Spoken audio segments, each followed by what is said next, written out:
माता की कहानी। एक माँ थी, उसके एक बेटी और बेटा थे। माँ बहुत ही ज्यादा गरीब थी। वह मजदूरी करके अपना गुजारा चलाती थी। धीरे धीरे बच्चे बड़े होने लगे, बेटी शादी की योग्य होने लगी। माँ बूढ़ी हो गई थी। माँ ने बेटे से कहा, बेटा तेरी बहन बड़ी हो गई है, अतः तुम्हारे जैसा घर और वर देखकर ही उसकी शादी करना। ऐसा कहकर माँ तो कुछ दिनों में मर गई।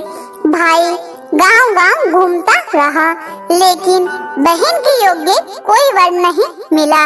वह घूम-घूम कर थक गया।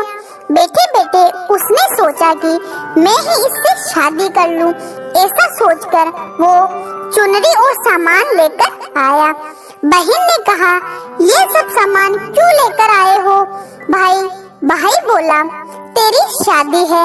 मोहल्ले वालों ने बहन से कहा कि तुम्हारा भाई ही तुमसे शादी कर रहा है। बहन ने भाई से पूछा, मेरी शादी आप किससे कर रहे हो? भाई ने कुछ नहीं बोला तो बहन समझ गई। उसने एक लोटा लिया, चुनरी ली और चप्पल पहनकर जंगल में रवाना हुई। गायों के गवालों ने उससे पूछा कि वन में क्यों जा रही हो, तो उसने कोई जवाब नहीं दिया।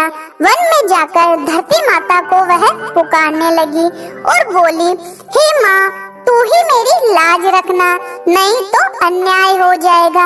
मैं क्या करूं? मुझे अपनी गोद में ले लो, नहीं तो यहाँ पर मैं मर जाऊंगी। धरती माँ फटी तो बहन ने एक तरफ लोटा और चुनरी चप्पल रख दिए और वह धरती माता में जाने लगी। इतने में दौड़ता हुआ भाई वन में आया और ग्वालों से पूछा कि उसकी बहन किस तरफ गई है। ग्वालों ने कहा, तेरी बहन उधर गई है।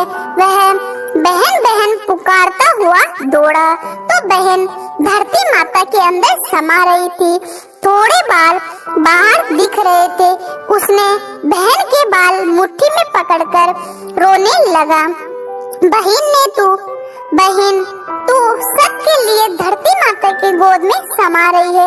मेरी तो बुद्धि भ्रष्ट हो गई थी। माँ का वचन निभाने के लिए मेरे जैसा वर कोई नहीं मिला, इसलिए ऐसा विचार आया। पर धरती माँ ने सत्य के लिए बेटी को अपने में समा लिया। जो बाल बाहर बचे थे वो दो बन गई। इसलिए औरतें कहानी सुनती है और लोटा, चप्पल, चुनरी एक बर्तन में हरे मूंग, एक लड्डू कुंवारी कन्या को देती है, जिससे धरती माता उनसे खुश होती है। तो बोलो धरती माता की जय। तो